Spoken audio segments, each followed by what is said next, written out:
Hey girl, what are you doing? You ready for another episode too? Yep, me too.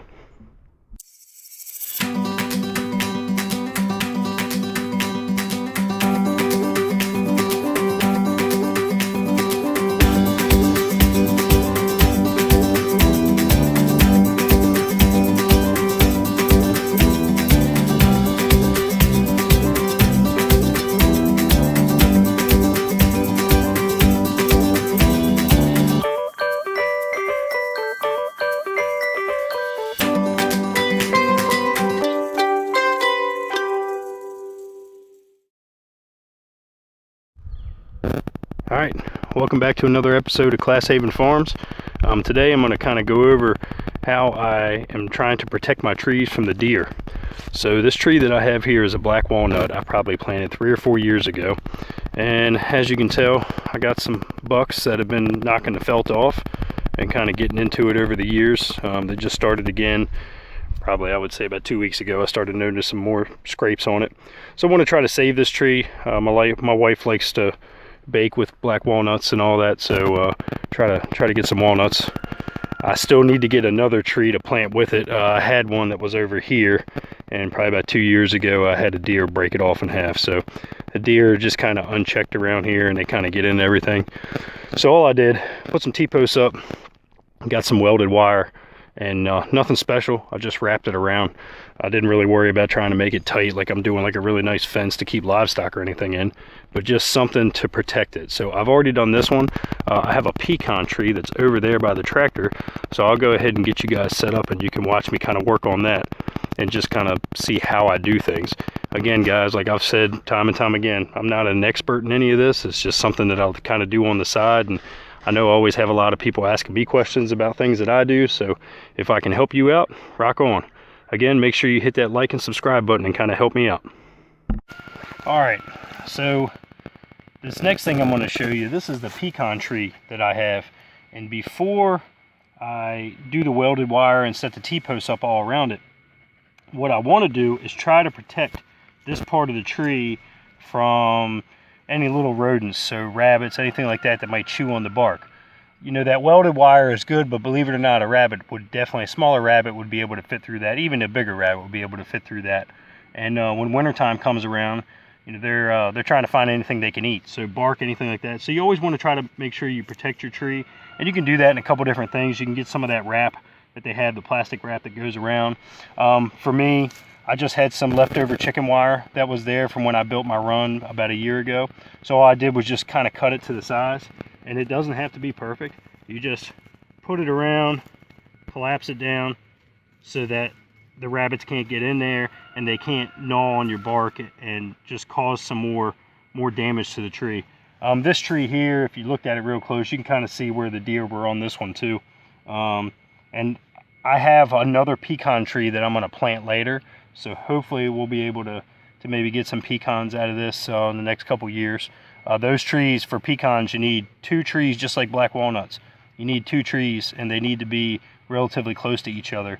One thing that I didn't touch on with black walnut trees, if you have gardens, make sure you keep your black walnut tree, and my grandmother used to always say a safe bet was 100 feet away from your garden, because one thing that black walnuts do is they actually release a toxin, and it's part of their survival mechanism, but they release a toxin into the ground and it'll kill other trees and plants around it. So it's really bad for tomatoes, peppers, things like that. So one thing to think about, if you have a garden at home and you just have never been able to plant peppers or tomatoes or anything like that, start looking around your neighborhood. Go for a walk, maybe talk to your neighbors and find out if anyone has like black walnut trees. And black walnut trees, those are the ones that have the big walnuts, the big green walnuts that drop down on the ground. So if you see things like that, that might be, depending on how close you are living to your neighbors and stuff, that might be something that you can't fix. Just know that toxin, oh, Ruby saw a squirrel, there she goes. Just know that toxin's in the ground for a good bit, even after you cut the tree down. It's going to take a couple years for that to dissipate and be gone. So it's just something to keep in mind. So I'll go ahead and get this thing set up, and then we'll get these posts set up. Okay, so I'll go ahead and start getting these T-posts set up.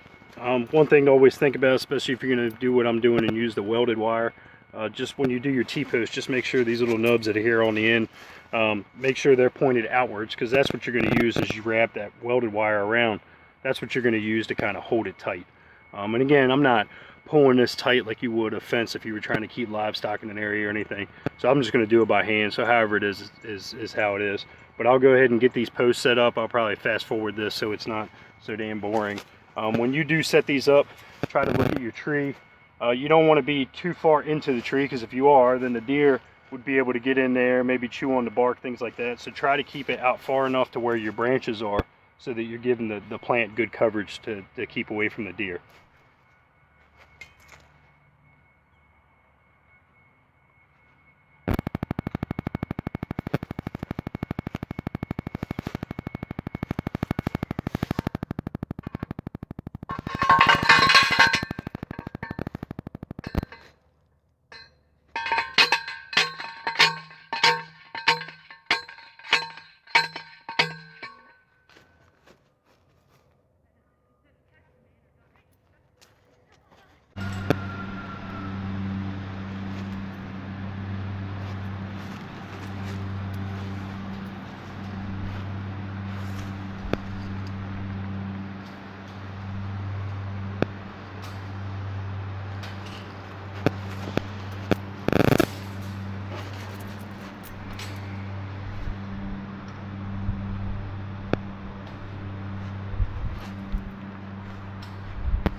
Alright, and here's the finished product.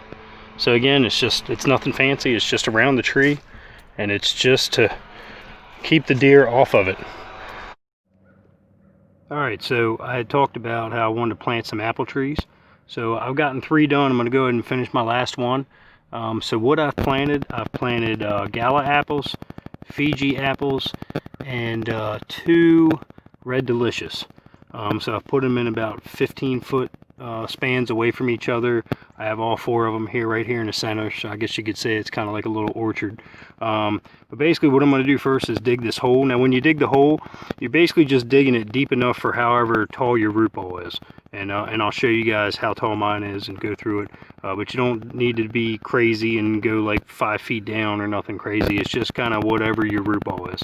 So you'll get to watch me real quick. I'll dig this hole around real quick. One thing that I like to do is just kind of give me a base. I just put my planter, so whatever container was in it, just kind of give me an idea so I can look at it, and then I'll just do a circle all the way around it and then pull the center out.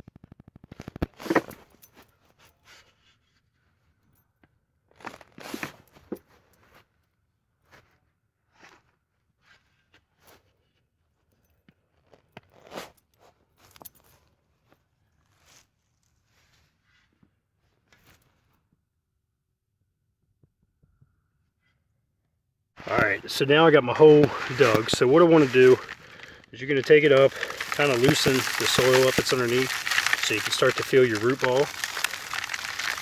All right, so now I can feel my root ball. I can feel my roots coming through here. So that's, you want to feel that. You want to know that's there. Take some of this dirt off. Okay. Now you don't need to put fresh compost or anything inside the hole. You really don't want to do that. Just kind of keep with what you have. But what you do want to watch is right here. This is your graft union. Okay, so this piece right here is your graft union. This is where the tree was budded.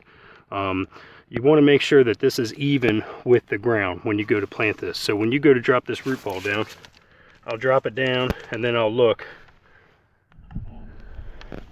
And I'll look at the graft union, and is it right up over top of my line of where my natural ground is? Because if so, that's where I want it. Okay, you don't want to bury that graft union. If you do, it just sets a tree up for failure and it doesn't set up good. So that looks pretty good to me. So now what I'll do is I'll just start taking dirt off of this clump that I dug out, and as I do, I'm just packing it down. And as I'm doing this, try to look at your tree and make sure your tree is sitting straight up. If your tree starts going to one side or the other, you can fix it now. But if you don't do it correctly now, you're going to have problems as the tree starts growing, especially before the roots have time to set up. So if you don't give this tree a good base while you're planting it now, sometimes you could have the tree actually fall over during a big windstorm or something because it doesn't have the roots down. So all I'm doing is just kind of putting some dirt down here, and I'm getting down underneath my root ball and making sure that it's nice and solid, and just kind of firming the soil up around it.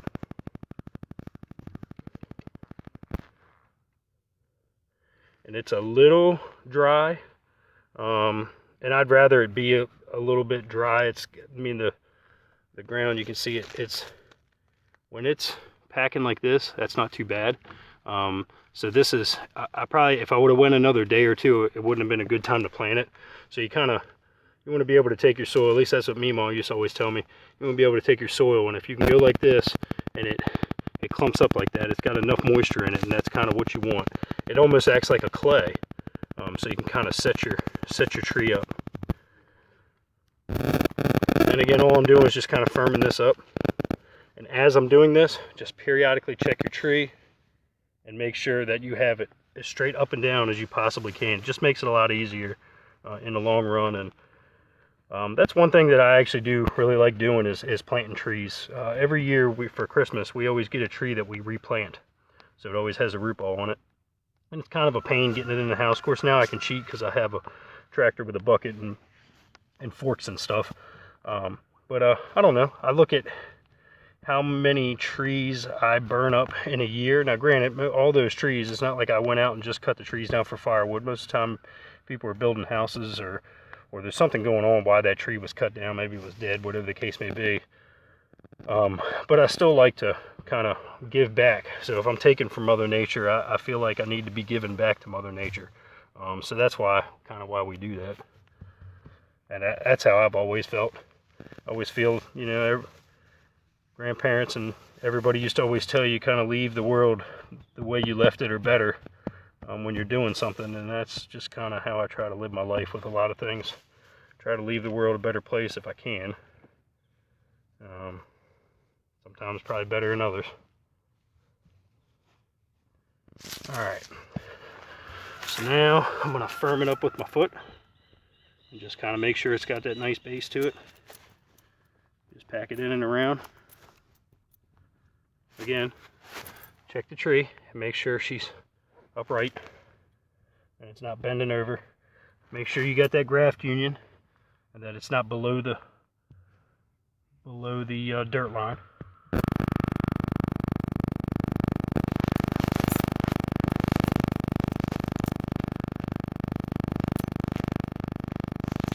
And I know it's kind of hard, so I'll see if I can't kind of give you something. See, you got some earthworms in there, so that's good. Means you got good healthy soil. So hopefully these apple trees will do good.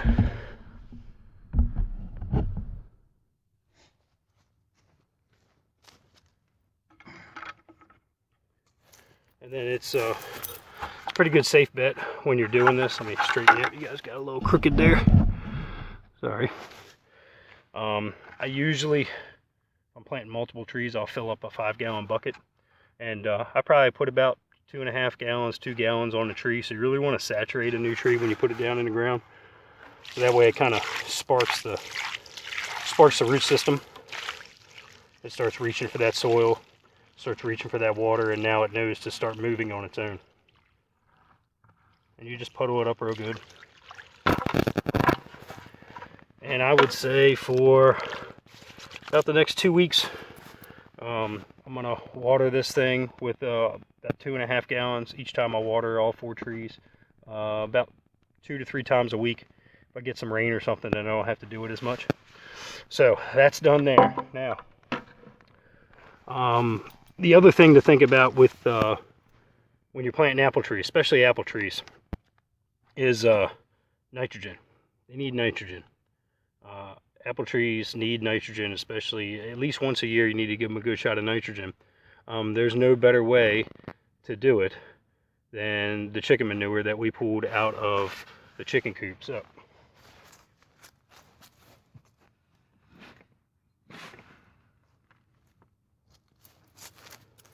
that's all this right here. So we'll just spread that around the tree.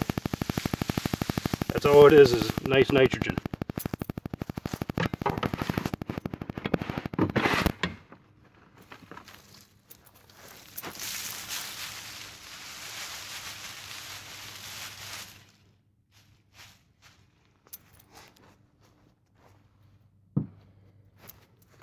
Again, I mean, you can buy, if you don't have chickens, you can buy nitrogen and put it around there. It's probably a good idea to do a soil test sample. I have not done that.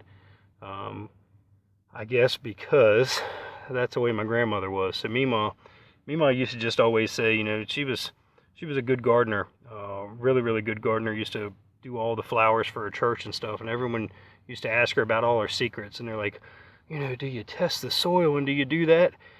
And Mima used to just say, nope, I just dig a hole and I put the plant in there and I give it some water and it grows. That was kind of how she did it, but I know there was more to that, and she would use chicken manure and stuff like that, especially for fruit trees and grapes and all that. So this is what it looks like. Pretty simple. Don't need to get over complicated with it. Again, it's got a good base of nitrogen with the chicken manure and the straw and the bedding and all that.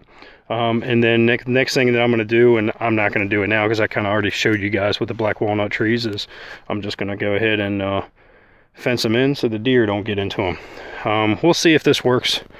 I already know they're going to be able to come up here and clip the tops. So we'll see. I don't know. I will tell you, this is kind of a first for me, trying to keep the deer off my dang trees.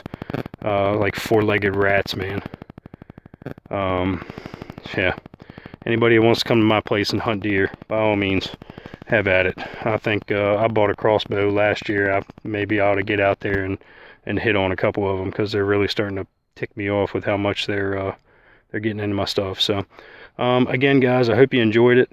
As always, make sure you like and subscribe. Just kind of follow me along, and if you see that maybe I'm not doing something that you think I'm doing the right way, hey, let me know. I'm not saying that I'm perfect in any of this. I'm just kind of doing it as I go along. So you guys have a good one, and something new to think about. I'm going to start releasing all my videos on Saturday morning. So every Saturday morning around 6 o'clock in the morning Eastern time, pretty much playing on a new video coming from Class Haven Farms. So thank you for watching, and I'll see you on the next one.